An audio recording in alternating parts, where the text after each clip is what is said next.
Et voilà, nous sommes en direct. Je vais chercher la vidéo pour la nuit. Ok, trouvé.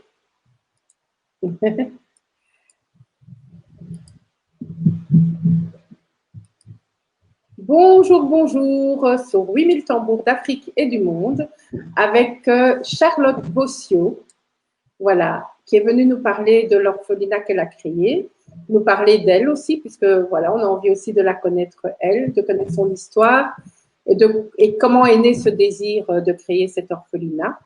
Donc voilà, Charlotte, bienvenue en tout cas sur la plateforme. Je suis très très contente de t'accueillir parce que je sais que tout ce que tu fais est fait avec le cœur vraiment et je le vois déjà à travers les vidéos YouTube que vous postez. Et donc, veux-tu bien te présenter? Merci. Voilà, je suis Charlotte Bozio, l'une des organisatrices de l'ASBEL ISD. Donc, l'ASBEL ISD, les initiatives veut dire donc les I, c'est l'initiative éducation, santé et développement dans des pays défavorables. Donc, nous aidons plus particulièrement les pays démunis. Ok. Voilà, je suis oui, infirmière des formations. Ok. Alors, est-ce que tu es d'accord de nous expliquer comment est né ce projet pour toi? Quelle a été vraiment la racine? Voilà. En fait, donc, depuis que j'étais petite, j'avais vraiment toujours cette envie-là de pouvoir aider. Ça, c'était vraiment mon désir. Donc, j'ai rêvé un jour de pouvoir ouvrir un orphelinat. Alors, j'ai essayé d'aider du mieux que je pouvais. Et puis, à un moment, j'ai commencé à jouer au loto et espérer de gagner. Et ben, j'ai jamais gagné. Donc, finalement, étant chrétienne, je me suis rendu compte que c'était pas bien. Donc, j'ai laissé. Et après, je me suis dit, voilà, je vais commencer à demander de récolter des affaires et d'aller les contribuer tout doucement.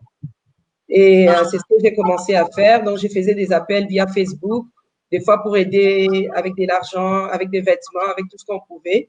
Et j'allais moi-même au Congo pour pouvoir partager ça.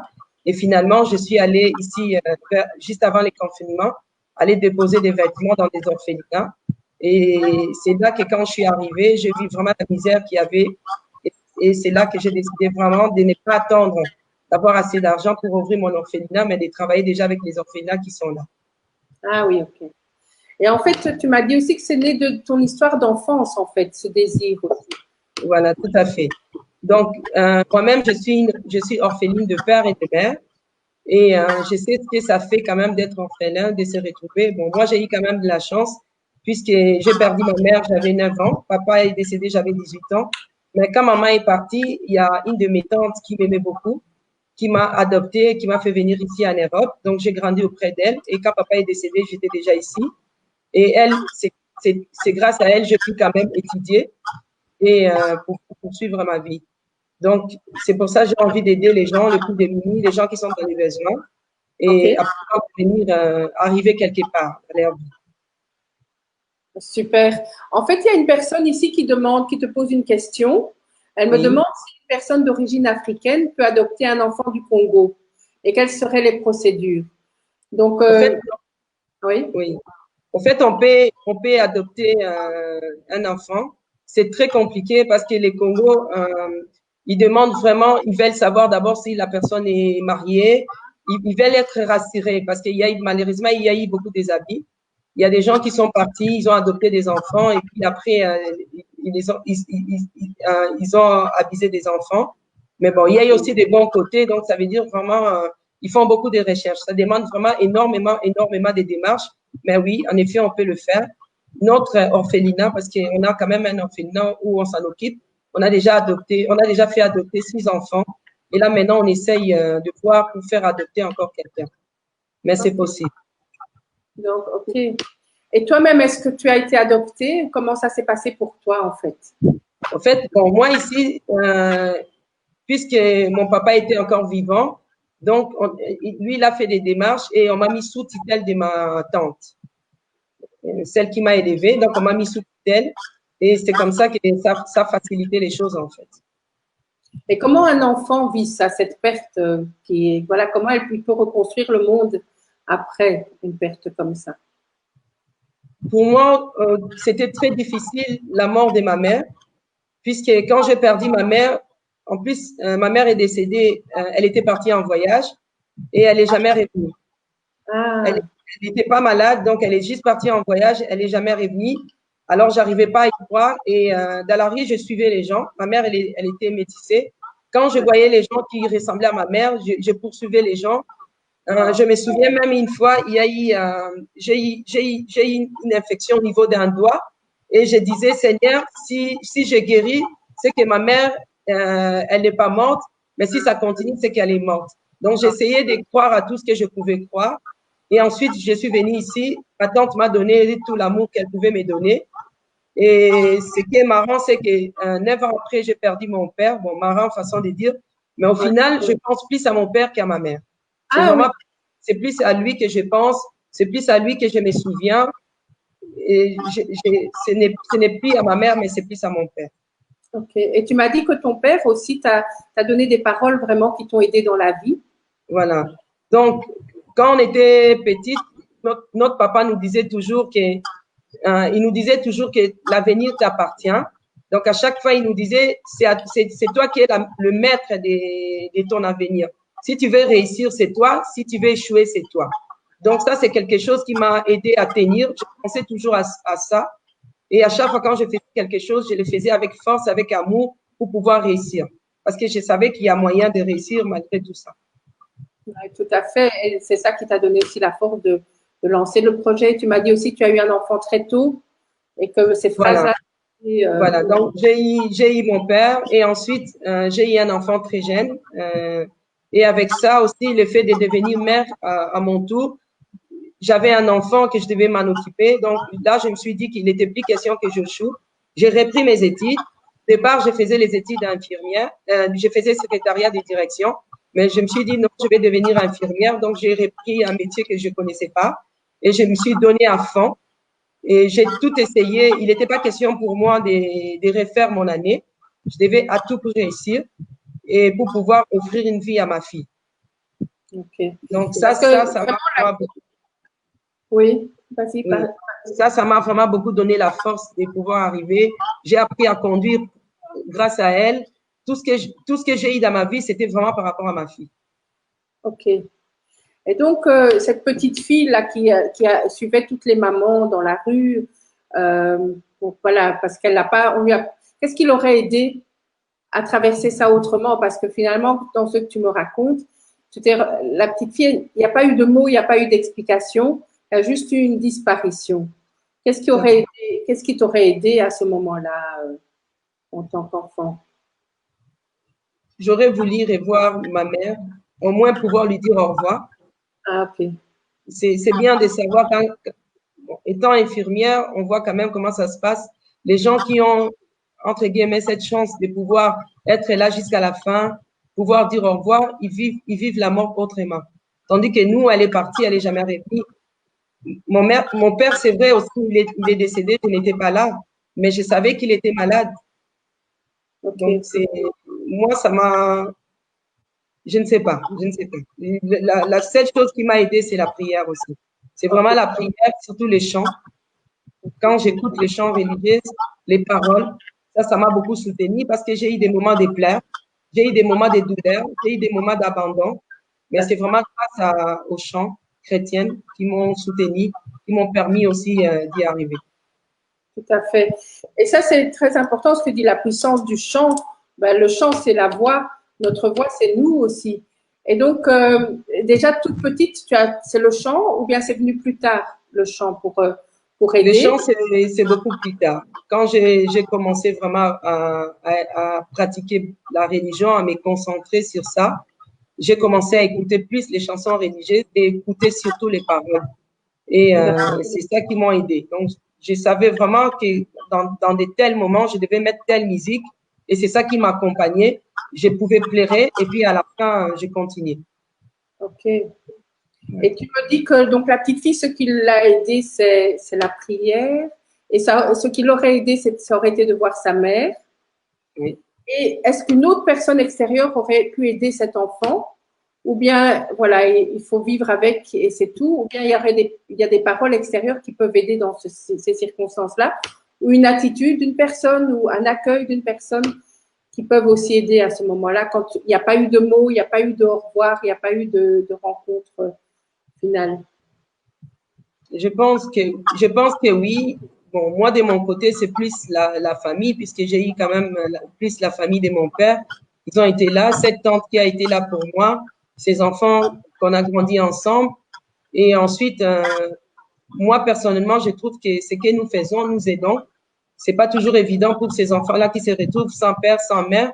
Le fait d'être là, l'effet de faire la différence. Parce qu'ici, par exemple, on veut les faire retourner à l'école.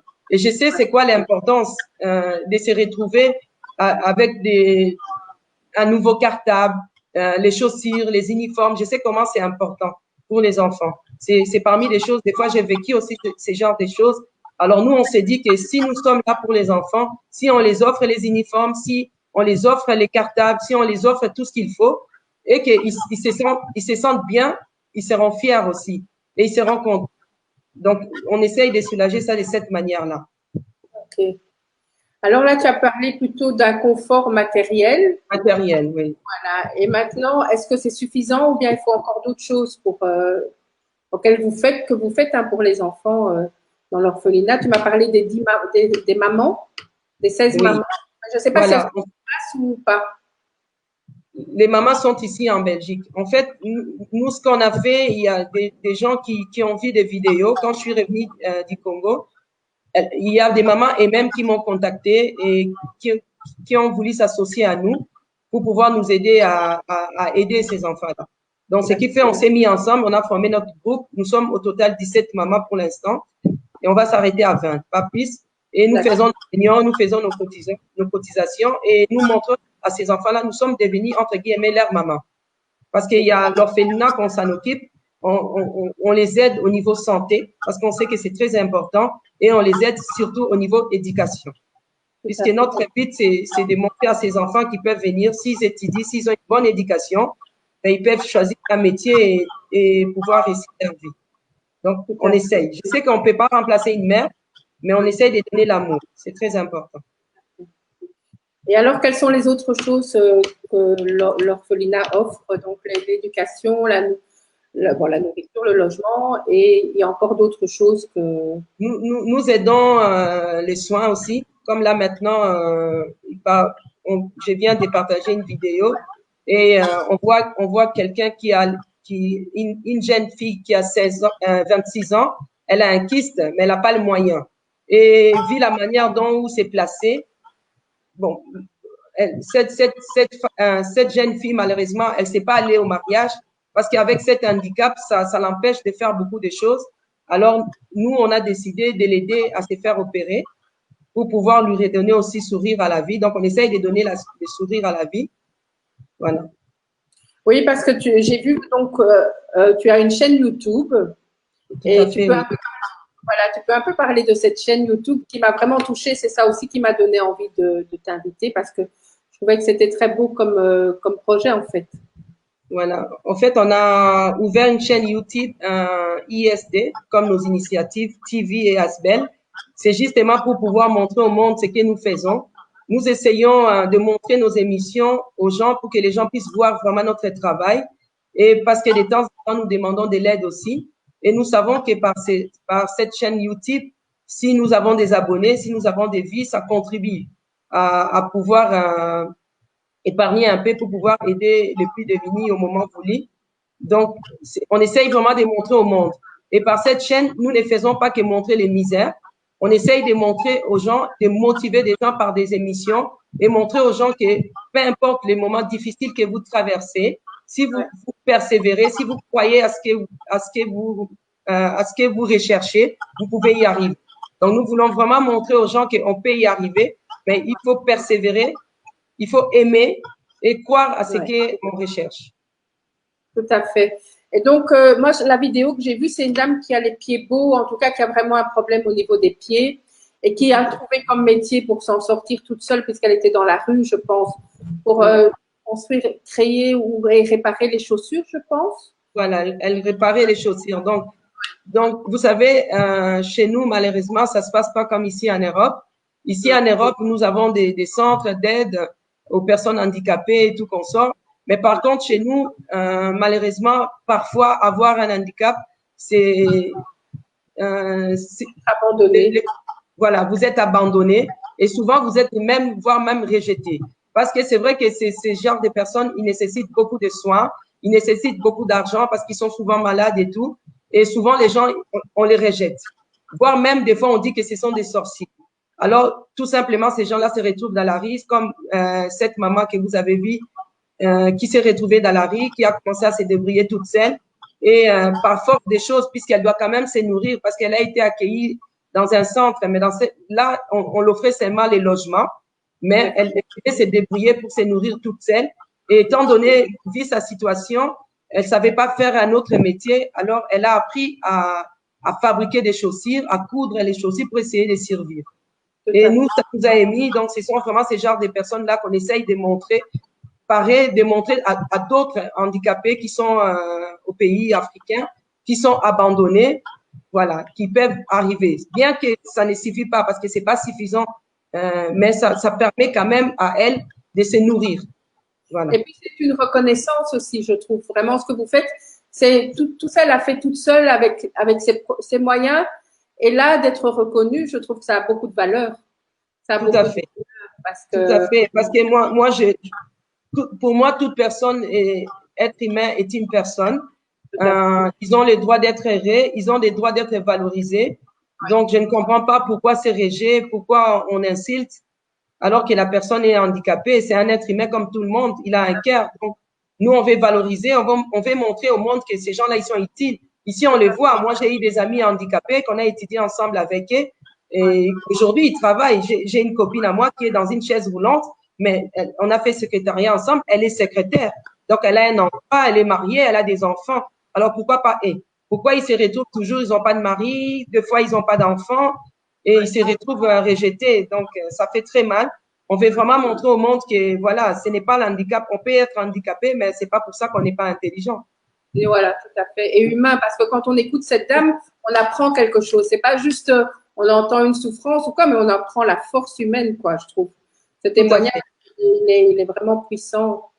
Et donc, la petite fille voilà, qui a été, on n'a pas dit que tu es ici depuis 30 ans encore, hein.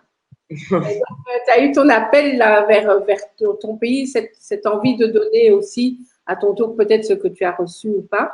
Cette petite fille qui a perdu sa maman là à 9 ans, qu'est-ce qu'elle dit de tout ça? Qu'est-ce qu'elle dirait de toi maintenant avec tout ce que tu as créé et tout ce que tu fais en fait? Moi, c'est aider les autres, c'est ma raison de vivre. Ça me donne la joie de pouvoir faire ce que je suis occupée à faire. Parce que vous savez, quand je suis allée, surtout là maintenant, quand je suis allée avec une copine visiter les orphelinats, en allant, les caméramans me disaient, voilà, on va filmer, vous devez faire ça, ça, ça. J'ai dit, je vais pas réussir à le faire. Mais quand je suis arrivée sur place, j'ai vu les enfants, j'ai pleuré. Parce que je les ai comparés aux miens. Je suis une mère, donc j'ai 3 enfants. Et quand j'ai vu ces enfants, j'ai vu que, voilà, il y avait l'âge de mes enfants aussi. Et j'ai essayé de comparer la manière dont ils vivent. Et j'ai vu ces enfants. Je me suis dit, pourquoi ça? J'ai trouvé ça tellement injuste. Je ne comprenais pas pourquoi les autres doivent vivre entre guillemets bien et que les autres enfants puissent souffrir comme ça. Et là, c'était vraiment cette pauvreté qui m'a beaucoup touchée. Mais ensuite, l'amour qu'on ressent. Parce qu'ils ont tellement beaucoup d'amour à offrir. Et surtout cette joie-là, vous savez, quand je les ai vus, juste pour agir, comment ils étaient souriants, comment ils étaient heureux de pouvoir tenir les vêtements que moi, les gens m'ont donné, ces vêtements ici, c'est des vêtements utilisés. Mais ces enfants, ils avaient tellement la joie, ils étaient tellement heureux, mais rien que ça, je me suis dit, mais c'est pas possible. C'était suffisant. Donc, ça, c'est ça qui me donne la force de me battre.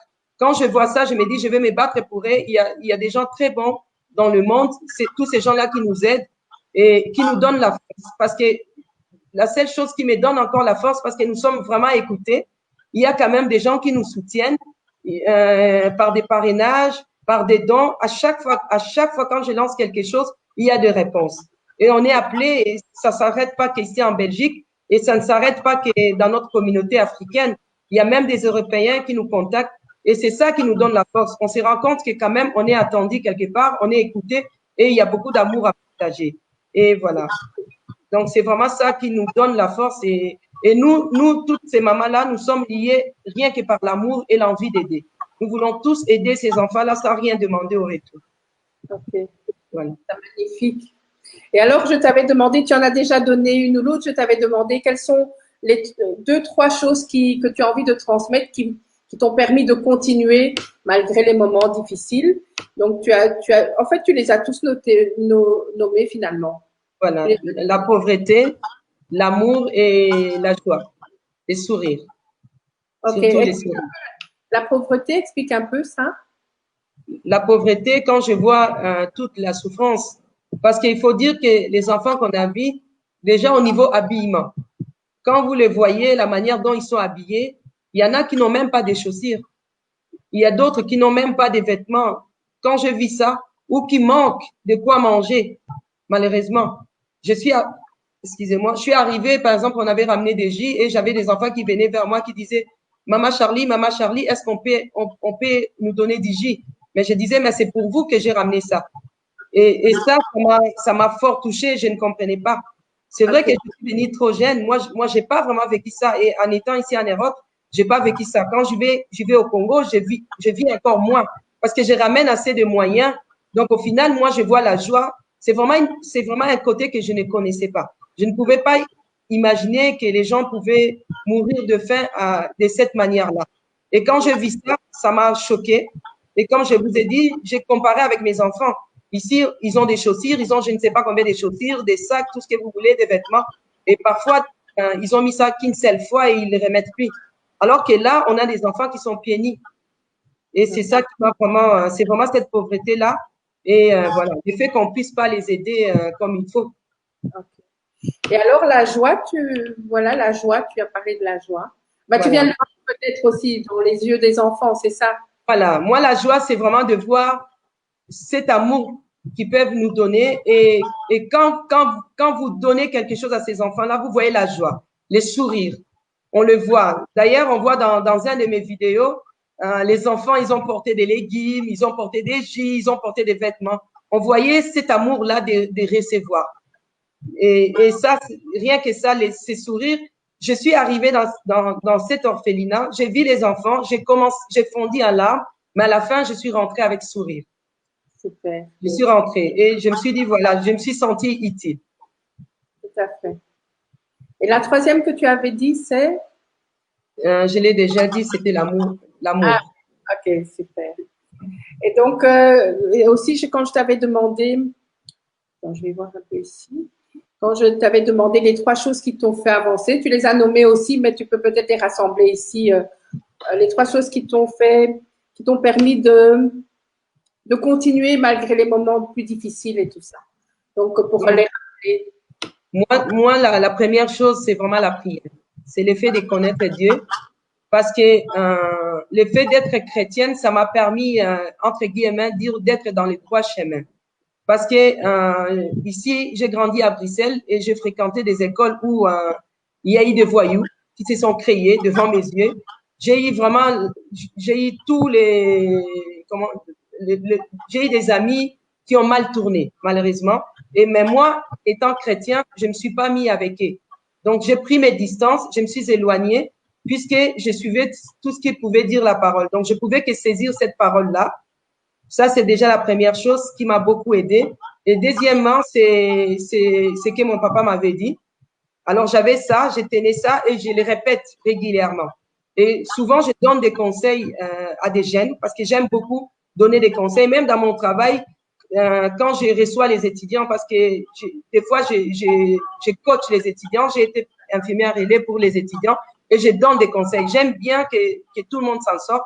Alors, je peux donner tout ce que je peux donner. Et je parle souvent de mon père. Parce que l'effet qu'il m'a dit, j'ai compris que, voilà, mon avenir m'appartient. Donc, c'est à moi de faire en sorte de réussir ou de ne pas réussir. Et c'était beaucoup très puissant pour moi. puisque c'est ça vraiment qui m'a permis de dire pas ça, pas ci, et je dois plutôt faire ça. Et la troisième chose, c'est vraiment la naissance de ma fille. De se dire, voilà, maintenant, je suis une mère, j'ai quelqu'un, il faut que je puisse assurer l'avenir de cet enfant-là. Je n'ai plus droit à l'échec.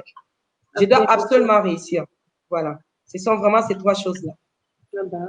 En tout cas, merci beaucoup pour ce magnifique témoignage, vraiment plein d'espoir, de joie et de partage et d'amour. Voilà. Et félicitations en tout cas, et je te souhaite vraiment beaucoup de succès pour ce projet avec les orphelins et avec les personnes que tu reconnais en offrant quelque chose, que tu reconnais leur effort, que tu mets en valeur aussi à travers les vidéos. Voilà, c'est de la bonne énergie pour le monde. On a besoin de cette énergie-là pour le monde, de nous reconnecter à notre humanité, en fait. Voilà. On n'est pas juste un handicapé, on est un humain. Voilà. Il y a quelque chose. Et donc, moi, je trouve que c'est vraiment ça que tu envoies comme message. Ce message, on est tous, quel qu'on soit dans la rue ou pas, orphelin, pas orphelin, on est humain. Et donc, on a des qualités à valoriser. Donc, voilà, si tu veux rajouter. Oui, vas-y. Ben, je voulais vous remercier. Merci surtout à vous de nous avoir donné cette opportunité, de nous avoir suivis. Donc, voilà, ça, je voulais vraiment vous remercier. Et qu'est-ce que je peux dire d'autre? Je ne sais pas, la phrase de la fin. Il y a quelqu'un qui demande si vous fonctionnez avec des subsides ou des aides. En fait, pour l'instant, on n'a pas encore fait des demandes. Nous fonctionnons avec nos fonds propres. Il y a déjà mon mari qui est indépendant. Donc, lui, vraiment, il contribue beaucoup, beaucoup là-dedans. Et on reçoit, nous, les mamans, nous contribuons. Donc, nous avons vraiment notre contribution mensuelle. Et par exemple, quand il y a un projet, on voit ça ensemble. On essaye de diviser le frais aussi pour dire, voilà, on va le faire, mais on divise les montants à 17 et tout le monde contribue pour ça. Et puis, nous avons aussi quand même des parrains. Moi, je les appelle des parrains. Donc, il y a des gens qui ont parrainé, puisqu'on avait fait appel pour parrainer 1 € par mois. J'ai eu quand même quelques personnes qui sont réguliers plutôt, qui nous envoient de l'argent tous les mois sur notre compte. Parce qu'il faut dire que l'ASBEL est reconnu ici en Belgique, donc nous avons notre propre compte. Et ensuite, on reçoit aussi des dons. Ça arrive quand même quand je lance un sujet, il y a des gens qui envoient, qui virent l'argent sur les comptes. Pour l'instant, nous fonctionnons comme ça. Ok. Merci beaucoup, Charlotte. Merci beaucoup. La fin, c'est notre avenir nous appartient. Tout à fait. Notre avenir nous appartient. Quelle que soit notre origine, quel que soit notre milieu social, notre avenir nous appartient. Quel que soit notre handicap. Voilà. Merci beaucoup pour ce beau message. Au revoir et merci à tous ceux qui étaient là. Elle a eu beaucoup de succès. Vous étiez à un moment jusque 10 personnes. Vraiment, merci à chacun et chacune d'avoir été présent, de nous avoir accompagnés dans ce beau voyage du cœur et de l'amour. Voilà. À lundi prochain. Alors, à bientôt. Merci aussi, Charlotte. Merci.